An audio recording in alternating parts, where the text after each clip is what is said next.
manzozo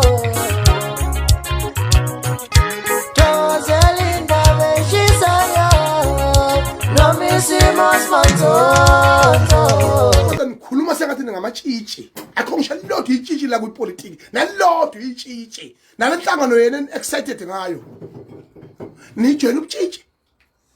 You have been excited somewhere. Ningoma bengane kwezepolitiki. Ningamaqhikiza ezepolitiki. Kodwa when you choose, you become excited as you bring as like someone who is bringing the virginity in that political grouping. All of you. Akhongisho yedwa oyijoin ubutshitshi inhlangano yenu. Le nhlangano ngawo niyangithuka. Ngiyanitshela ke mina anginesabi. Hawu. Anginendaba nani? Anginendaba. I've said to you that if you want to unfollow me and to destroy and not to pay that ngikhohlweni ngidilitheni yenzani yonke le nto leyo ezoyijabulisa igo yakho kodwa deep down you know ukuthi khona into engangizuza kulolu yahlanya malikhuluma. Saying in unpopular statements, it means ngiyahlanya.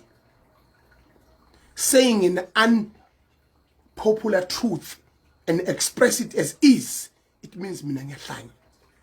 Being firm and being vigilant, it means mina ngiyahlanya. Ngiyixoki nina bayini oshivambo bayini imgodo yonke lena usuku nosuku iyamenyezwa ko TV to usejoin ukuthi ubanuka phuma lapha. Look at the trend and the history of those people. You will see how cruel politics it is. It's unfair to the social leader like myself.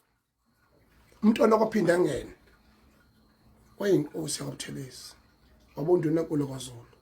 Uzula wethu uxega nje wengane yepolitiki. Kodwa because it's a survival of the moment, we have no choice. We have to accommodate it. Ngishisile sikhona njengamanje kuba kuyangaso ngaba njalo. Kodwa there's no choice. Because we are living in a cruel world where you have to entertain umassage amalunde ezinja ukuze survive phile kwazi ukuthi inkosi ezweni lakho. That is not fair. That is not fair.